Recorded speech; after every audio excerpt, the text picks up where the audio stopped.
Hey everybody, welcome to another episode of On the Paint Table. It's my weekly show where you see what I got done and what I'm working on and what is coming up. So this week, I painted up, it was a big week, 39 models and 6 pieces of terrain for a variety of different games. I painted up and prepped to play Lasting Tales from Blacklist Games, which you'll see on Monday.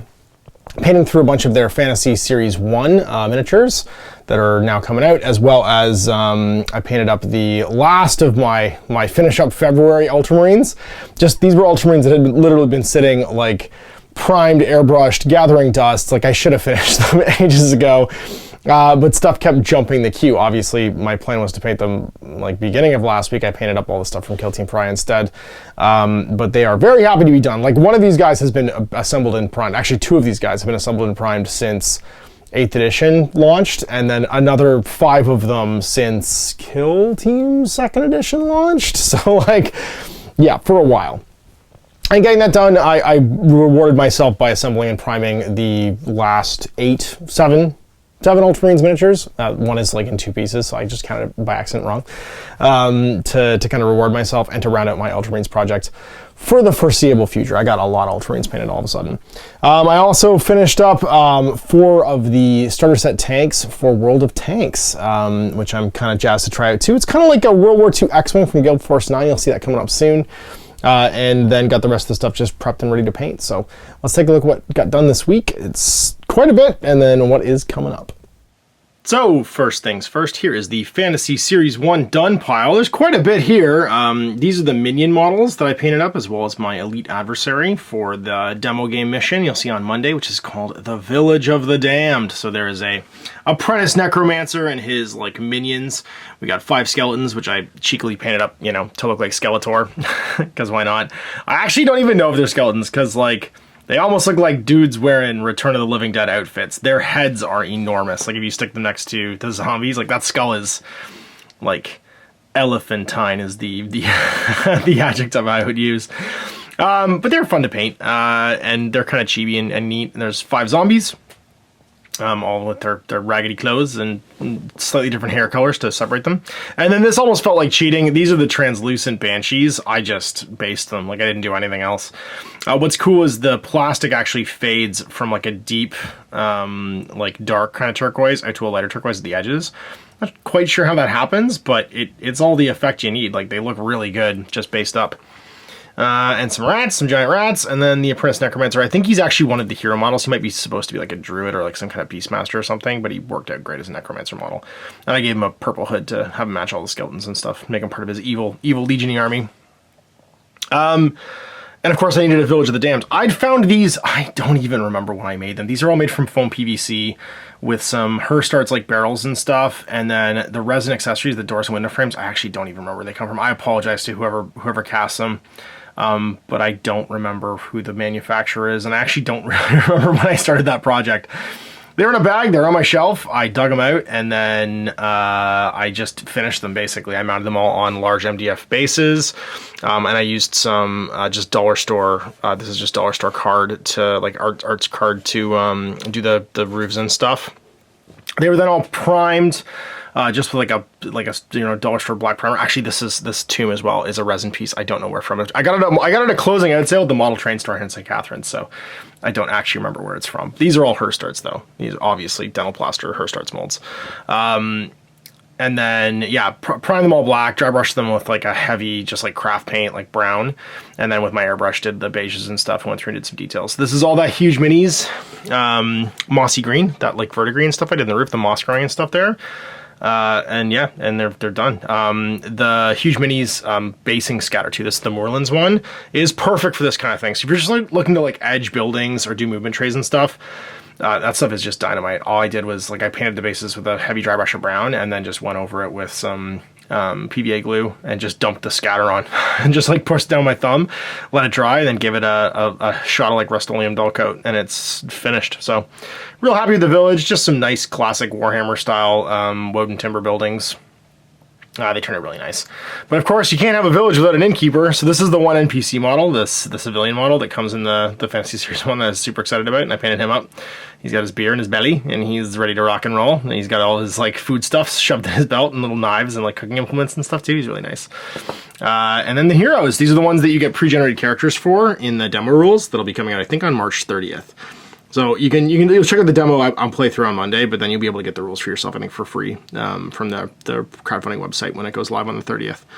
And there's a cleric, and these are all the pre-assembled plastics from the Fantasy Series 1. There's a cleric who looks strangely familiar. There's a barbarian on the 2 axes who's pretty awesome. There's a half-orc ranger, which is kind of like stereotype breaking, which I think is pretty cool. So half-orc ranger. A dwarf fighter, who's just like a classic, like heavy armor and shield, hammer and, cape dwarf. Halfling rogue with his 2 stabbers, because, you're gonna shank somebody, might as well do it with stabbers. And then an elf wizard that I painted up. And yes, obviously my daughter was hanging out with me while I did it, so I painted her like Elsa. It's wholly intentional. Don't think it was subconscious. When you have kids, these things just happen. And they were super fun to paint. Like, it was a real easy paint. I think I painted all, geez, how many models are here? 22, 28 models? I painted them about 2 days because they're super fun and super fast to paint. Like, they come pre-assembled, so like half the work is done, right? You're just scripting mold lines. I gave them some black primer, and then I think I used primarily the Army Painter. Actually, I think these are all Citadel, and then the heroes I did with all the Army Painter paints. I'm pretty sure. I can't remember. I had like different paint boxes out during the painting of these, and so it was. I kind of black out when I'm painting that like production line style. I think I'm rewatching all the seasons of Battlestar Galactica is like my painting show right now, which I'm really glad I did because that show holds, except for the effects, that show holds up really well. The robot effects are kind of bad, but the rest of it's pretty great. And yeah, and I just cranked these out in like, I don't know, 2 days of painting. So this was, and including the buildings, which luckily were mostly built already. I should debase them and texture them, and well, I guess they weren't that built. Anyway, yeah, work in progress pictures are all available on my Instagram as per usual, but real fun to paint. Model collection is great. And like, if you're looking to do D&D or, light fantasy RPG stuff like Lasting Tales, which is coming up soon, then these are perfect. And here's the old guard all done, along with the rest of my, geez, what was it called? What was that Crusade box called? The first one, the first 8th edition box, whatever that box is called, not Indominus, the other one. I finally painted this captain who has been sitting assembled, sadly. Like, he's gone from box to box too. Like, he's had a real sad life. I was like, maybe I'll paint you as a Space Wolf. Maybe I'll paint you, maybe I'll start Dark Angel Army. Like, there's a bunch of times where like he almost got painted and then didn't. And finally I was just like, I'll just paint you up as part of my Ultramarines army, along with his standard bearer too. So his Ancient's now done. And I did them up my usual, this is the Cobalt Blue from Green Stuff World. I actually ran out of finally. Owen was nice enough to grab me some from Lords of War Games and Hobbies, which stocks all that stuff here in Ontario. He ran out to see Chris and Jay and grabbed me another pot of it. So you can see actually my new stuff is even like slightly brighter. Like as you look at the blues, I do wash it down slightly so it does darken, but I was at the dregs of the remaining stuff in the pot. And then these are the rest of the fantasy, or the not fantasy. I was gonna say Fantasy Heroes one. It's a Space Marine Heroes one that I wanted to paint up. And some of these are doubles because you don't actually have a full 10-man tactical squad. So I doubled up. I just did the different heads on these two and the different heads on these two to make the full 10-man squad. Because I need to try and find that Barnes & Noble Necron game to actually get the remaining like Space Marine heroes to do like a proper tactical squad, and also to get, I think, the Flamer and maybe the Heavy Bolter. There's like a couple other weapons you don't get in the Space Marine heroes here in North America that were available in Japan that I'm missing. But yeah, that's neither here nor there. I have enough for a 10-man tactical squad. It means I've got my like old guard, my tactical squad of like non-Primaris Marines who refuse to go through the Rubicon, or who just can't, maybe because they're too old, right? So I have like a cool tactical squad that I can play with too. We got that done. We've got my pre-Rubicon Captain Tragus, maybe. I don't know. I assume he went through the Rubicon Primaris and became a tactical sergeant, or a tactical company leader. And then he's like the same. You can see here I've used the Green Stuff World airbrush gloss primer, and then put down that Cobalt Blue, and this is what it looks like before it's all washed and detailed and stuff. I got the rest of my Intercessor squad done for Squad Secundus, and then there's the man himself, Robert Gilliman, and he's just put together and primed, and then the basic airbrushing done. I did his backpack separately, just again so I could get in there with the airbrush, but also because it's just gonna be easier to paint and put together afterwards. So that's a treat for myself. I don't know when I'm going to actually paint them. I just wanted to actually get them, like, for me, if I get things off a frame, well, obviously not for these two poor idiots, but when I get things off a frame and assembled, that's the work I like the least. I'm much more likely to actually get to it and finish it. So when these were done, I just powered through the rest of getting this stuff put together.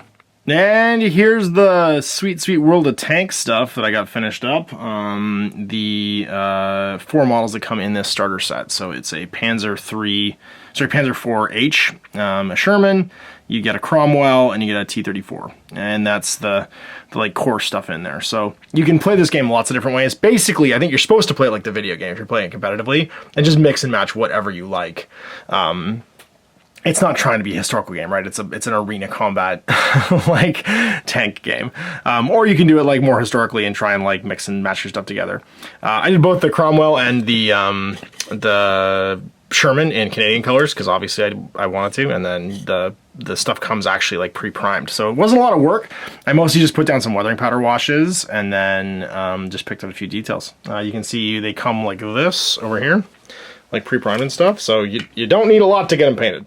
And so that's the remaining stuff that I've got to get painted right there. I got a Lee along with another Sherman, another T-34 and a Sioux. I've got another Panzer IV and a Stug, and then another Cromwell and a Valentine to round out my forces. I also need to get back to these guys. They're supposed to be part of Finish Up February, but Kill Team Pariah jumped in front of them. So that's going to be the rest of the ultimate badasses from Gale Force 9. We got Carter Burke. Everyone knows he's the most badass. Crow, Wiesbowski, Dietrich, and Frost. No, sorry, Dietrich and Drake. They need to get painted. I've already painted Frost. As well as a Rogue Crate. I'm so mad. Like, you get so many of these, but I won't feel like I got them all done unless I paint this one too. I found this in the box with these guys. Apparently I missed one when I was cranking it all at terrain. And then also, I've got this I'm going to build this week, the Salvora Technopole Scenery Expansion Pack. This is a follow-up to Corvus Belli's excellent hard card Infinity Terrain that I've been using for a lot of my missions, just to show it off. It comes with another mat. You get all your ITS stuff, so you get an LTS building, which is like the 8x8 one right there, it looks like. Or, International Chamber of Commerce, I don't know what they're like, sort of like designing it to be, but it basically will work as a objective room building with 4 doors. Then we've got a sniper tower, 2 small buildings, some staircases, and some bridges. So everything you need to kind of like dynamic up the stuff that came in Operation Wildfire, or the new 2-player starter set, or even your Code 1 box is right here. This is a great add-on, just to give some variety and stuff to all of the terrain you've already got, and some cool like little extras. Like, I love that there's like this, I guess maybe it's not an ITS building. It looks like it's the right size though. I think you could use it as one, but it has like a little like interior like walkway and stuff too. Or maybe it's actually, sorry, it's a lower floor. Maybe you could use it as both. I guess it is an inner objective room, Advanced Project Design Center. So it says objective room on it. But maybe you could actually stack a building on top of it. I'm gonna try. I wonder if they're that clever. I haven't opened this up yet, obviously, so I haven't like tested it out with the other buildings, but it's super cool and I'm excited for it. So you got another on the paint table done, and on the books, another 45 things painted this week, and lots of upcoming projects. It feels really good to polish stuff off though. And actually it was a lot of fun to paint through some nice, simple, pre-assembled, like hard plastic miniatures. Kind of like when I was playing Witchborn and we were playing and painting with all of those Reaper Bones models. It's just like relaxing and fun. They have big chunky details and they're fun to paint. So we'll see you next week for that Lasting Tales playthrough on Monday. And of course next Saturday to see what I get finished. Till then, I'm Ash. Happy gaming. I hope you enjoyed that video. If you want to support the channel, of course, like and subscribe and hit the little bell below so you get notifications when I post future content. I do post stuff 7 days a week. If you want to support the channel further, you can, of course, buy a t-shirt through Spreadshirts, buy a measuring gauge or objective markers from Desperate Designs, or, of course, most importantly, there is Patreon. Patreon is what makes all this possible, keeps the lights on, pays for the studio costs, pays for the equipment, model costs, and everything else, and most importantly, puts food in my kids' bellies and a roof over their heads. Big thanks to everyone, past, future, who supported me. I do this stuff because of you guys, and of course, I will continue doing it as long as I can.